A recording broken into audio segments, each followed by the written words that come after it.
అందరికీ నమస్కారం అండి. శైలజ వినిపించే కథల ఛానల్కు స్వాగతం. ఈరోజు మనం కోలార్ కృష్ణ అయ్యర్ గారు రచించిన బంగారయ్య ఆస్తి అనే కథను విందాం. ఈ కథ ఫిబ్రవరి 2011 చందమామలో ప్రచురింపబడింది. సిళ్ళంగేరి గ్రామంలో బంగారయ్య అనే ఒక సామాన్య కుటుంబీకుడు ఉండేవాడు. ఆయనకు తిరుమలయ్య, వెంకయ్య అనే 2 కొడుకులు, మంగమ్మ అనే ఒక కూతురు. బంగారయ్య వాళ్ళందరికీ పెళ్లిళ్ళు చేశాడు. ఆయన చనిపోయే నాటి వరకు అందరూ ఉమ్మడి కుటుంబంగా ఉండేవారు. మంగమ్మ అదే గ్రామంలో ఉండేది. బంగారయ్య పోయాక ఆయన కొడుకులు ఉన్న కొద్ది ఆస్తిని పంచుకొని వేరువేరు కాపురాలు పెట్టారు.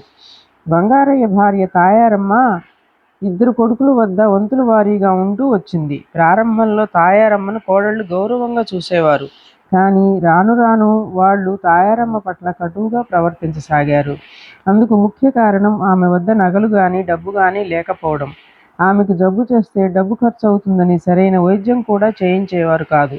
కొడుకులు తమ భార్యలను అదుపులో పెట్టలేకపోయారు. మరి కొన్నాళ్ళు గడిచాక వాళ్ళు తల్లిని పోషించటం బరువన్నట్లుగా ప్రవర్తించసాగారు. తాయారమ్మ కొడుకుల వద్ద ఉండలేక కూతురు మంగమ్మ ఇంటికి వెళ్ళి ఉండసాగింది.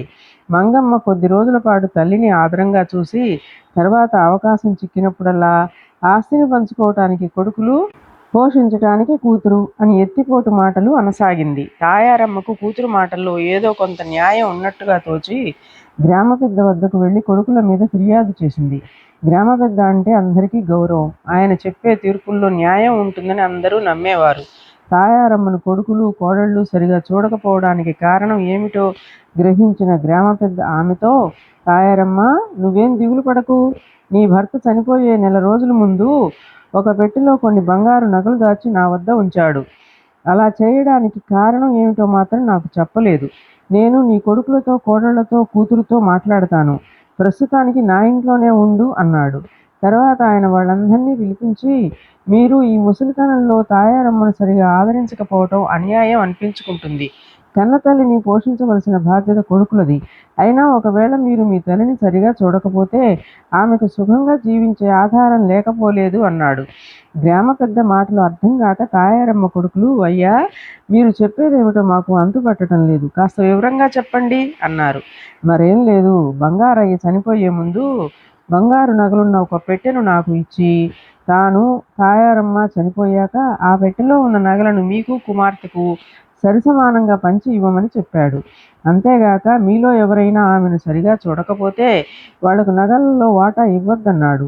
ఇప్పటి పరిస్థితి చూశాక ఆ నగలను అమ్మి తాయారమ్మ పోషణ కోసం ఆ డబ్బులు ఖర్చు పెట్టాలనుకుంటున్నాను. మీరేమంటారు అని అడిగాడు గ్రామ పెద్ద.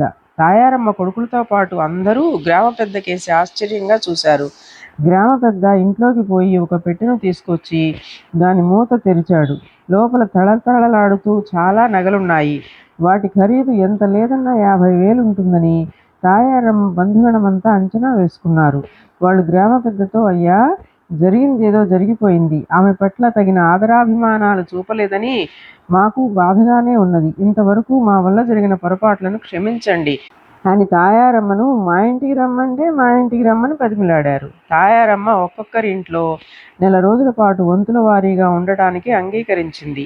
ఆనాటి నుంచి ఆమెను కోడళ్ళు, కూతురు ఎంతో ఆప్యాయంగా చూడసాగారు.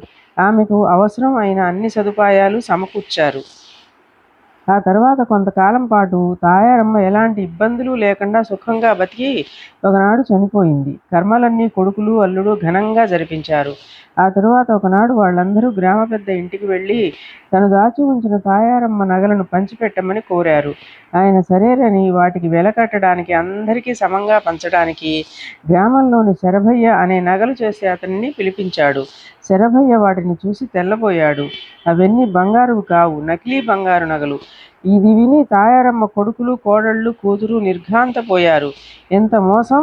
అన్నీ నకిలీ నగలు దాచి మమ్మల్ని మోసం చేశారు అన్నారు వాళ్ళు. గ్రామ పెద్ద చిన్నగా నవ్వి, మీరు మాత్రం ఏం చేశారు?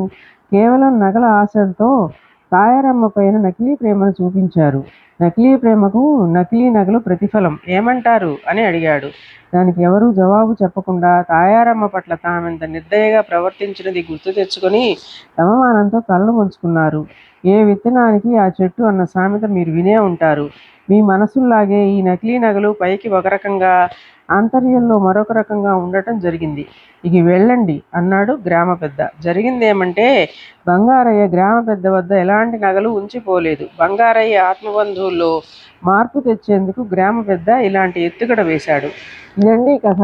ఈ కథ మీకు నచ్చినట్లయితే లైక్ చేయండి, షేర్ చేయండి, కామెంట్ చేయండి, సబ్స్క్రైబ్ చేసుకొని నన్ను ఎంకరేజ్ చేయండి. నమస్కారం అండి.